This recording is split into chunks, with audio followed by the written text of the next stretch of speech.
Hello aspirants, this is Yash and welcome back to City Point. So what we have to do in today's session, in the last session I remember that we completed adverb of time and I hope you remember too. So what we have to do, we have to continue the adverbs with their kinds and today is the turn of adverb of place, है ना? So without wasting any time, let us start guys. तो जैसा कि in the last session I taught you adverb of time, ठीक है, वैसे ही adverb of place है. अब एडवर्ब ऑफ प्लेस का क्या काम होगा, देखो जैसे कि आपको first of all what you have to see the definition over here. Adverbs which denote place, ठीक है. एडवर्ब ऑफ टाइम क्या करता था, डिनोट करता था टाइम को. जितने ही वर्ड्स कैरी करते हैं टाइम को या प्रेजेंट करते हैं टाइम को वो एडवर्ब ऑफ टाइम में आ जाएंगे. ऐसे ही एडवर्ब प्लेस में क्या होगा, आएगा जितने ही वर्ड्स जो प्लेस को डिनोट करेंगे वो किस में आ जाएंगे, एडवर्ब ऑफ प्लेस में आ जाएंगे, ठीक है. और आंसर करेंगे वेयर का, ठीक है. वेयर का क्यों आंसर करेंगे, क्योंकि टाइम का आंसर क्या करता था, व्हेन करता था, है ना. टाइम का आंसर कौन करता था, व्हेन करता था. इन द फॉर्म मतलब जो क्वेश्चन था टाइम के लिए वो व्हेन था. ऐसे ही प्लेस के लिए जो क्वेश्चन होगा वेयर होगा. Like if you have to ask somebody कि कहाँ हो तुम, तो वेयर ही तो बोलोगे. So the same is with adverb of place, ठीक है. डेफिनेशन बहुत छोटी सी है. अब आगे बढ़ते हैं विद द एग्जाम्पल्स, है ना. In the next slide we have some examples, ठीक है. जितने ही वर्ड्स आपके सामने दिख रहे हैं ना आपको, here there somewhere everywhere anywhere far forward backwards upward centre outside outdoors inside. Outside दो बार हो गया, below. So these are the words which show you the place, है ना. तो जब भी आप इन सब वर्ड्स का यूज करोगे, why you will be using these words when you have to tell the position या प्लेस टू एनीवन, है ना. So these words would be useful for you, है ना. तो जितने ही वर्ड्स है आई नो कि भाई आपको पता है सारे वर्ड्स, आपको पता है ये सारे वर्ड्स का काम क्या है, ठीक है. ये सारे वर्ड्स जितने भी आपके सामने लिखे हैं आपको सबसे पहले पता होने चाहिए because they are very common and secondly they present a position of something, ठीक है. तो इन सब का जो क्वेश्चन फॉर्म क्या बनेगा, वेयर. जैसे कोई भी उठा लो, ठीक है. इफ समबडी आस्क मी कहाँ हो तुम और मुझे बोलना है मैं यहाँ हूँ, तो that person will be asking in the form of question word that is where, कि भाई वेयर आर यू, है ना. तो I will be answering I am here, ठीक है. हियर क्या हो गया, एक तरीके से एडवर्ब ऑफ प्लेस हो गया, ठीक है. एंड आई नो आपको समझ में आ गया है, ये बहुत ही सिंपल है. तो अब इसमें पढ़ना क्या है नया, अब आपको पता है कि भाई एडवर्ब ऑफ प्लेस में क्या है, जितने ही वर्ड्स होते हैं प्लेस को बताते हैं, ये आपको पहले से पता था, ये सारे वर्ड्स वेरी कॉमन है ना. तो अब इसमें नया क्या सीखना है, एडवर्ब ऑफ प्लेस में देखो नया क्या सीखना होता है. What you have to understand in adverb of place, basically you have to learn the position. Like if you have a sentence and you are told to place a particular adverb of place, then what you have to do, how and where you will be placing these adverbs of place, कहाँ आप place करोगे. तो देख लेते हैं. कुछ 3 position होती है एडवर्ब ऑफ प्लेस की, position number 1, position number 2 and position number 3. अब इसमें क्या सीखना है कि भाई आपको एक सेंटेंस दिया गया है एंड आपको बोला है कि आपको एडवर्ब प्लेस का यूज करना है. And now what you have to do, you have to place an adverb place, है ना. तो क्या करना है, पहला पोजीशन नंबर 1 देख लेते हैं. Let me choose the colour first. So black I have taken, so black सही है. देखो पोजीशन नंबर 1 क्या कहता है, at the end of the sentence. मतलब अगर आपके पास सेंटेंस है and what you have to do, आपको एडवर्ब प्लेस को मैनेज करना है, एडजस्ट करना है, तो आखिर में डाल सकते हो. जैसे the beggar is asking for arms outdoors. Arms का मतलब क्या होता है, भीख, ठीक है. तो अब देखो यहाँ पे आपको क्या ध्यान रखना है, जो बैगर है वो भीख मांग रहा है आउटडोर्स आई मीन. तो आउटडोर्स क्या होता है, आउटडोर्स का मतलब क्या होगा, घर के बाहर, ठीक है. तो अब यहाँ पे तुमने ये नोटिस करना है कि जो एडवर्ब ऑफ प्लेस है सेंटेंस के आखिर में डाल सकते हो विदाउट थिंकिंग मच, है ना. ज्यादा सोचे बिना आप क्या कर सकते हो, एडवर्ब प्लेस को सेंटेंस के आखिर में डाल दो. ये है पोजीशन नंबर 1, ठीक है. एक ही एग्जांपल लिया है, व्हाई, बिकॉज़ आई न्यू कि भाई you would be able to understand this thing in a one go, ठीक है. तो एडवर्ब ऑफ प्लेस पहली पोजीशन बताता है, सेंटेंस के आखिर में डाल दो, ठीक है. दूसरी पोजीशन क्या है, दूसरी पोजीशन कहती है at the beginning of a sentence using comma. ऐसा भी हो सकता है कभी कभार एडवर्ब प्लेस को in the sentence, in the beginning of the sentence आप डाल सकते हो, बट वहां पे एक शर्त है कि आपको पता है क्या करना पड़ेगा, आपको कॉमा का यूज करना पड़ेगा. Like outdoors, like in the end of the sentence आपको यहाँ पे कॉमा नहीं डाला है, लेकिन अगर आउटडोर्स को आप in the sentence in the beginning of the sentence में लिखते हो तो क्या करना पड़ेगा आपको, ठीक है. तो आपको क्या करना पड़ेगा, कॉमा डालना पड़ेगा, ठीक है. ये कॉमा दिख रहा है, ये डालना पड़ेगा, बिकॉज आपको पता है जो सेंटेंस होता है कैसे स्टार्ट होता है, सब्जेक्ट से स्टार्ट होता है. Subject should be in the beginning of a sentence, है ना. तो अब यहाँ पे जो आउटडोर्स है, आउटडोर्स जो है वो एक तरह का सब्जेक्ट तो है नहीं, वो क्या एडवर्ब प्लेस है. तो आपको डिस्टिंग्विश करने के लिए, ये बताने के लिए कि ये जो आउटडोर है ये सब्जेक्ट का पार्ट नहीं है, तो आपको कॉमा लगाना पड़ेगा. अगर आप आउटडोर जो कि एडवर्ब प्लेस है सेंटेंस की शुरुआत में रख रहे हो, तो सेंटेंस के आखिर में रख दो एज अ मॉडिफायर, कोई दिक्कत नहीं है, आ जाता है वर्ब के बाद, ठीक है।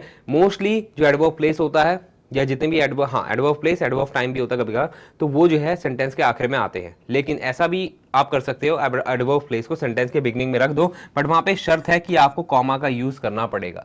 अगर यहाँ पे आप कॉमा हटा देते हो तो ऐसा हो सकता है कि आउटडोर सब्जेक्ट बन जाए, और आउटडोर सब्जेक्ट होता नहीं है, वो एडवर्ब होता है, so that sentence would be incorrect. So मैंने ऊपर वाला सेम स्टेटमेंट ऐसे यूज कर लिया है with some changing of the position of adverb place. तो आखिर में, शुरुआत में, ठीक है। Outdoors the beggar is asking for arms, इसका मतलब क्या हो गया, वही हो गया जो ऊपर का मतलब है कि भाई बाहर, घर के बाहर क्या हो रहा है, जो बैगर है वो भीख मांग रहा है। तो दोनों का मतलब सेम है, ठीक है। अब थर्ड वाली पोजीशन और है, ठीक है। इसके बेसिस पे आपके, इन दोनों के बेसिस पे तो बहुत रेयर क्वेश्चन बनेंगे, बहुत ही सिंपल है पोजीशन, आपको पता है पहले से कि how you have to use adverb place, है ना। बट जो थर्ड पोजीशन है उसमें क्या है, थर्ड पोजीशन में क्या है, at the beginning of a sentence without using comma for separation. इसका मतलब क्या हो गया कि आप एडवर्ब प्लेस को सेंटेंस की शुरुआत में ही रख सकते हो, लेकिन अगर आप कॉमा का यूज नहीं कर रहे हो तो आपको कैसे यूज करना पड़ेगा, देख लेते हैं। अच्छा, ये मैंने लिखा ही नहीं है यहाँ पे। अच्छा, ये मैंने नेक्स्ट स्लाइड में लिखा है, देखो। आप इसको, ये सेंटेंस को मैं थर्ड वाली पोजीशन के हिसाब से बना दूंगा, ठीक है। थर्ड वाली पोजीशन के हिसाब से कैसे बनाऊंगा, आपके सामने बनाऊंगा, and I will be letting you know कि how you will be using it. I think मैंने इसको नेक्स्ट स्लाइड में यूज किया है, हाँ देखो, यही मैंने यूज किया, rule of inversion. Rule of inversion अब आपके सामने है, you have to understand rule of inversion, and rule of inversion पे बहुत सारे क्वेश्चंस बनते हैं। तो रूल ऑफ इन्वर्जन क्या कहता है कि अगर आप एडवर्ब ऑफ प्लेस को सेंटेंस की शुरुआत में रख रहे हो और वहां पे कॉमा का यूज नहीं कर रहे हो, as I said to you recently कि अगर एडवर्ब ऑफ प्लेस को सेंटेंस की शुरुआत में रखोगे, है ना, सेंटेंस की शुरुआत में अगर एडवर्ब प्लेस को रखोगे तो कॉमा का यूज करो, ठीक है। बाद में सब्जेक्ट वर्ब आएगा। लेकिन if you are not using comma, तो एक पोजीशन और होती है कि जब आपको एडवर्ब प्लेस सेंटेंस की शुरुआत में रखने का मौका मिलता है और वहां पे एक रूल बन जाता है उसका कि कैसे यूज करोगे, आप कॉमा का यूज नहीं करोगे, आप इस रूल को फॉलो करेंगे कि एडवर्ब प्लेस सेंटेंस की शुरुआत में आएगा तो पहले वर्ब आएगा, देन सब्जेक्ट आएगा। सेंटेंस का जो स्ट्रक्चर होता है क्या होता है, ये होता है subject plus verb. I hope you understand, ठीक है। सब्जेक्ट प्लस वर्ब होता है, आपको पता है सेंटेंस का स्ट्रक्चर, है ना। लेकिन अगर आप क्या कर रहे हो, अच्छा, और सब्जेक्ट में क्या क्या आता है, दो ही चीज आती है, एक आता है नाउन और एक आता है प्रोनाउन, है ना। तो सेंटेंस की शुरुआत अगर आप कर रहे हो सब्जेक्ट से करोगे, या तो नाउन से करोगे या प्रोनाउन से करोगे, तब वर्ब आएगी। लेकिन आपको पता है कि पोजीशन नंबर थर्ड में आप एडवर्ब ऑफ प्लेस को सेंटेंस की शुरुआत में रख रहे हो, सेंटेंस की शुरुआत में केवल सब्जेक्ट आता है, तो एडवर्ब ऑफ प्लेस सब्जेक्ट तो है नहीं, वो एडवर्ब है। तो उस केस में रूल ऑफ इन्वर्जन को फॉलो करना है, पहले सब्जेक्ट नहीं लिखोगे, पहले वर्ब लिखोगे, देन सब्जेक्ट आखिर में आएगा। तो ये है रूल ऑफ इन्वर्जन। जैसे वही वाला example which we took in the previous slide, कि यहाँ पे मैंने वही इस तरीके से यूज करा पोजीशन नंबर थर्ड के लिए। Outdoors is the bagger asking for arms. अब यहाँ पे आउटडोर्स को, जो कि एक तरह का एडवर्ब है, शुरुआत में रख दिया। तो रूल ऑफ इन्वर्जन कहता है कि भाई आप एडवर्ब को शुरुआत में रख रहे हो तो पहले वर्ब लिखोगे, सब्जेक्ट नहीं लिखोगे, सब्जेक्ट आएगा बाद में, जैसे कि यहाँ पे आपको दिख रहा है। Outdoors is the bagger asking for arms, इसका मतलब वही हो गया जो प्रीवियस स्लाइड्स में था कि भाई बाहर जो है एक बैगर भीख मांग रहा है। तो रूल ऑफ इन्वर्जन क्या कहता है कि अगर आप एडवर्ब ऑफ प्लेस को सेंटेंस की शुरुआत में रख रहे हो तो इसको फॉलो नहीं करोगे। ये जो जनरल रूल होता है सेंटेंस का, आप किसको फॉलो करोगे, इसको फॉलो करोगे, पहले वर्ब देन सब्जेक्ट। जैसे और examples, here comes the pain. Here comes the pain एक बहुत ही पॉपुलर है, if you are fond of watching WWE fightings, मतलब Brock Lesnar, if you know Brock Lesnar, so I also used to follow Brock Lesnar and my favorite is John Cena, ठीक है। तो Brock Lesnar जब भी आता था, so there was a quote, there was a dialogue for him, here comes the pain, because he is the beast, है ना। if you know it, तो बहुत ही मतलब क्या है, खतरनाक सा है वो, जो है ना, बहुत ही स्ट्रांग है। तो उसके लिए बोला जाता है वो जब भी आता था वो पेन पहुंचाता था सबको, मारता था बहुत ज्यादा, है ना। तो उसके लिए एक डायलॉग था, एक लाइन थी, स्टेटमेंट थी, हेयर कम्स द पेन, कि भाई एक पेन आ गया है। तो अब यहाँ पे हेयर कम्स द पेन क्यों बोलते हैं, ऐसे क्यों नहीं बोलते हेयर द पेन कम्स, ऐसे क्यों नहीं बोलते हैं, क्योंकि ऐसे गलत हो जाएगा, है ना। आप सेंटेंस की शुरुआत में अगर लिख रहे हो एडवर्ब ऑफ प्लेस को, तो पहले वर्ब आएगी, तब जाके सब्जेक्ट आएगा, है ना। तो हेयर कम्स द पेन, या तो इसको ऐसे लिख दो, अगर सिंपल तरीके से लिखना है तो ऐसे लिख दो, द पेन कम्स हियर, ऐसे भी लिख सकते हो, ठीक है। लेकिन ये हो गया कि आपने सब्जेक्ट को लिख दिया शुरुआत में, वर्ब को लिख दिया बीच में, फिर बाद में क्या लिख दिया, एडवर्ब प्लेस लिख दिया। लेकिन पोजीशन नंबर थर्ड कहता है कि आप एडवर्ब प्लेस को सेंटेंस की शुरुआत में भी लिख सकते हो, like over here in the second statement. लेकिन उस केस में आपको रूल ऑफ इन्वर्जन को फॉलो करना पड़ेगा, पहले वर्ब का यूज करोगे, देन सब्जेक्ट का यूज करोगे, ठीक है। उसके बाद है देयर वेंट जैकब, इसका मतलब क्या आ गया, जैकब आ गया है, या जैकब चला गया है, सॉरी, ये वेंट है, मेरे को मैंने कम के लिए यूज कर लिया। देयर वेंट जैकब का मतलब क्या हो गया, ये जैकब गया, ठीक है, ये जैकब गया, इसका मतलब ये हो गया। तो देयर क्या एक तरह का एडवर्ब प्लेस है, ठीक है, ये जैकब गया, कहाँ पे गया, वहां गया। देयर का मतलब क्या होता है, वहां, तो वी हो गई वर्ब, वी हो गया सब्जेक्ट। बट करके मैंने यहाँ पे क्या लिखा हुआ है, बट करके ये लिख रखा है कि अगर प्रोनाउन फॉलो होता है, ठीक है, अगर सेंटेंस के अंदर क्या है, प्रोनाउन है, अगर सेंटेंस के अंदर प्रोनाउन है तो रूल ऑफ इन्वर्जन फॉलो नहीं होता है। जैसे देयर शी इज, यहाँ पे क्या है, देयर शी इज है, ये ऐसे अगर मैं लिखता देयर इज शी, ये गलत हो जाता। क्योंकि क्यों गलत हो जाता, लेट मी टेल यू। मैंने अब तक आपको बताया कि रूल ऑफ इन्वर्जन क्या कहता है कि एडवर्ब प्लेस सेंटेंस की शुरुआत में रखोगे तो रूल ऑफ इन्वर्जन कहता है पहले वर्ब आएगा, जो कि यहाँ पे वर्ब है, ठीक है, उसके बाद सब्जेक्ट आएगा, और सब्जेक्ट क्या है, शी है, और मैंने बताया शी क्या है, प्रोनाउन है, प्रोनाउन सब्जेक्ट में आ सकता है। तो रूल ऑफ इन्वर्जन तो ये सही कह रहा है ना, रूल ऑफ इन्वर्जन के अकॉर्डिंग, ठीक है, ये सेंटेंस सही हो गया ना, देयर इज शी सही हो गया कि भाई अगर आप रूल ऑफ इन्वर्जन का फॉलो करोगे तो ऐसे ही बनेगा। अगर एडवर्ब प्लेस सेंटेंस की शुरुआत में आएगी तो फिर ही गलत क्यों होगा, ये गलत इसलिए होगा कि अगर सब्जेक्ट के अंदर नाउन होगा तो ही रूल ऑफ इन्वर्जन फॉलो होगा।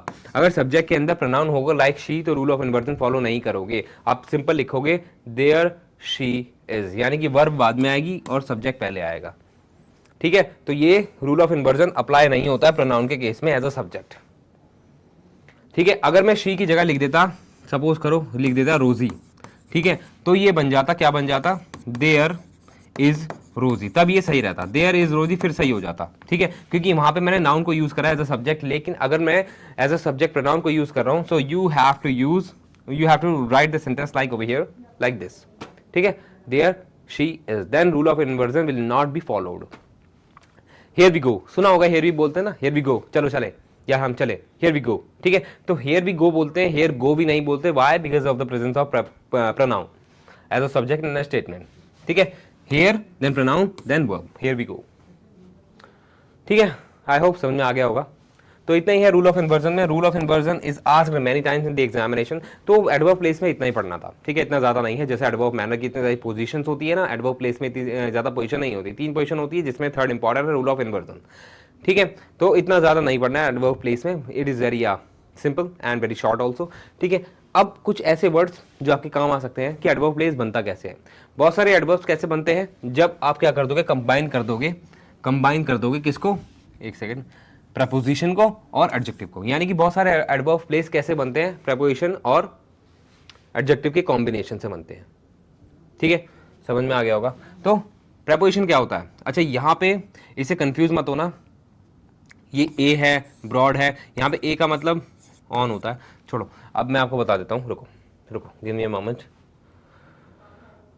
जैसे न्यू ले लेते हैं, ठीक है, अलोंग ले लेते हैं, चलो अलोंग ले लेते हैं, ठीक है। अलोंग क्या एक तरह का एडवर्ब प्लेस है, अलोंग बताता है, अलोंग क्या बताता है, साथ साथ। तो साथ साथ क्या बता रहा है, जैसे सपोज करो मैं बोलता हूँ कि भाई मैं गली के साथ साथ चल रहा हूँ, I am going along the street, ठीक है। तो वहां पे अलोंग क्या बता रहा है, एडवर्ब प्लेस है, वो प्लेस बता रहा है आपको, ठीक है। तो अलोंग कैसे कॉम्बिनेशन बना है प्रपोजिशन का और एडजेक्टिव का, ठीक है। तो ए का मतलब यहाँ पे पता है क्या प्रपोजिशन है, और ए का मतलब यहाँ पे ऑन, और लॉन्ग का मतलब क्या हो गया, एडजेक्टिव, ठीक है। तो ये हो गई प्रपोजिशन, ये हो गई एडजेक्टिव, तो इन दोनों के कॉम्बिनेशन से बनता है अलोंग। तो देखो ज्यादा इसमें इस तरीके से आएगा नहीं एग्जाम में, बस एक तरह का आइडिया आपको दे रहा हूं कि भाई एडवर्ब प्लेस बनते कैसे हैं। एडवर्ब प्लेस कैसे बनेंगे, किसी प्रपोजिशन और एडजेक्टिव के कॉम्बिनेशन से, ठीक है। जैसे बिलो ही ले लो, है ना, बिलो, तो बी क्या हो गया प्रपोजिशन, लो क्या हो गया यहाँ पे एडजेक्टिव। उसके बाद ये आपके सामने है कुछ एडवर्ब्स ऑफ प्लेस कैसे बनेंगे, प्रपोजिशन के कॉम्बिनेशन से, मतलब दो प्रपोजिशन जब आपस में मिलेगी तो एडवर्ब प्लेस बना देगा। जैसे इसमें सबसे सिंपल एग्जांपल विद इन का ले लेता हूं, तो मैं पता है विद भी एक तरह की प्रपोजिशन है और इन भी एक तरह की प्रपोजिशन, दोनों को कंबाइन कर दो एक नई प्रपोजिशन बन जाएगी, सॉरी नया प्रपोजिशन ही बन जाती है, वैसे तो एडवर्ब प्लेस भी बन जाता है, ठीक है। विद इन का मतलब हो गया अंदर, है ना, के अंदर। तो विद एक तरह की प्रपोजिशन, इन एक तरह की प्रपोजिशन, दोनों को कंबाइन कर दो, है ना, तो क्या बन गया, एक तरह का एडवर्ब प्लेस बन गया। तो यही है, ठीक है। तो इसमें ज़्यादा पीएचडी नहीं करनी है, बिकॉज आपको इस तरीके से पूछेगा नहीं कि क्या किस कॉम्बिनेशन से एडवर्ब प्लेस बनता है, but you have to have an idea कि भाई एडवर्ब प्लेस ऐसे कॉम्बिनेशन से भी बन सकता है, ठीक है। और एडवर्ब प्लेस में इससे ज़्यादा पढ़ने की जरूरत भी नहीं है, बिकॉज ज़्यादा क्वेश्चंस बनते नहीं, बस rule of inversion very important है, ठीक है। और अब देख लेते हैं इनसाइड इंडोर्स। अच्छा, ये कुछ ट्रिविया है आपके लिए जो आपको काम आ सकती है डेली लाइफ में, and some mistakes which you have been occurring doing in your life, है ना। तो उनसे आपको मतलब वो मिस्टेक से आपको पर्दा करवाना है, मतलब हटवानी है वो मिस्टेक्स, आपको याद दिलाना है कि भाई जो आप मिस्टेक्स बचपन से करते आ रहे हो वो गलत करते आ रहे हो। जैसे कि इनसाइड और इंडोर्स, ठीक है, इनसाइड और इंडोर्स में बहुत ज़्यादा फर्क होता है, ठीक है, दोनों का मतलब होता है अंदर के अंदर, इनसाइड का मतलब भी होता है के अंदर, इंडोर्स का मतलब भी होता है के अंदर। तो डिफरेंस क्या है, इनसाइड का मतलब होता है ज़रूरी नहीं है कि किसी बिल्डिंग के अंदर हो, ठीक है, इंडोर्स का मतलब ज़रूरी होता है किसी बिल्डिंग के अंदर होना।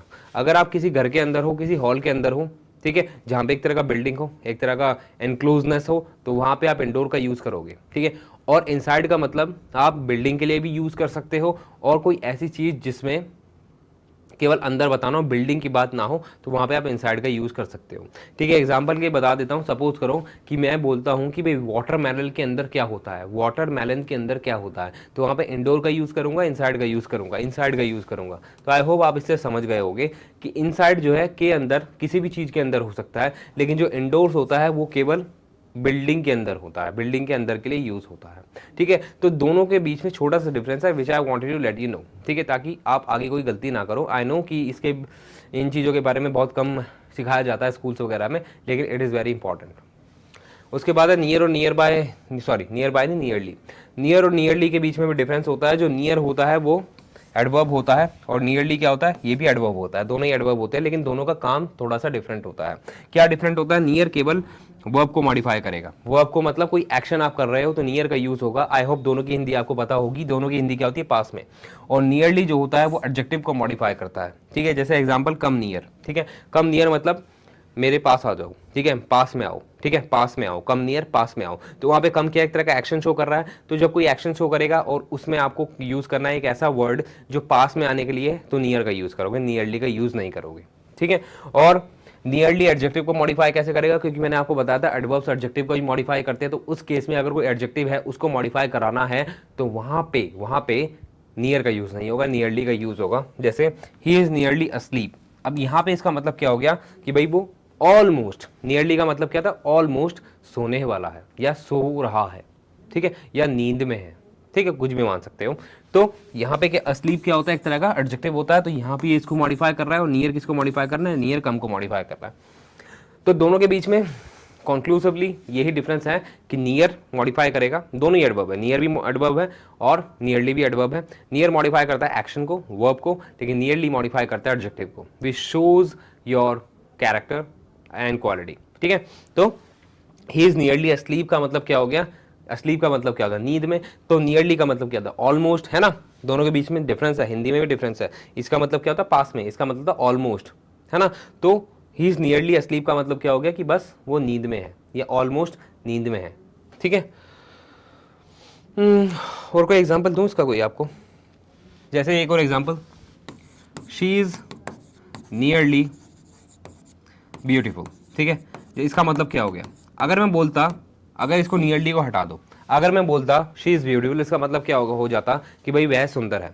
लेकिन अगर मैं शी इज़ नियरली ब्यूटीफुल बोलता हूँ, जो कि एडजेक्टिव है, ठीक है, इसके लिए नियरली मॉडिफिकेशन के लिए आया है, तो अब नियरली का मतलब क्या होता है, ऑलमोस्ट। ध्यान रखना, नियरली का मतलब क्या होता है, ऑलमोस्ट होता है। ऑलमोस्ट का मतलब आपको पता होगा, बता चुका हूँ बहुत बार, आपको सिंपल वर्ड है, पता भी होगा। तो शी इज़ ऑलमोस्ट ब्यूटीफुल का मतलब क्या होगा, शी इज़ नियरली ब्यूटीफुल का मतलब क्या हो गया कि वो मतलब पूरी तरह ब्यूटीफुल नहीं है, आसपास ब्यूटीफुल है, ठीक है। ऑलमोस्ट का मतलब समझ में आ गया ना, she is around beautiful, she is almost beautiful, ठीक है, वो सुंदर तो है लेकिन ऑलमोस्ट है, ठीक है। तो आई होप समझ में आ गया होगा। एंड थोड़ा सा आपको डिफरेंट लग रहा होगा बिकॉज जो स्लाइड है वो व्हाइट कलर की है, so that is why reflection थोड़ा सही नहीं है आज के सेशन में, but no worries, it would be taken into consideration in the next session. And till then what you have to do, अच्छा, I did not say thank you to you, है ना, thank you for taking today's session. And I know इतना बड़ा session नहीं था, but it was enough for adverb place to let you know, ठीक है। और आज का सेशन हमारा एडवर्ब प्लेस के साथ खत्म हुआ है, and we will be beginning the next session with another kind of adjective, sorry adverb, that is adverb of frequency. So in the next session we will be learning adverb of frequency. Until then, be safe, be happy and have fun. Bye bye, take care and sayonara.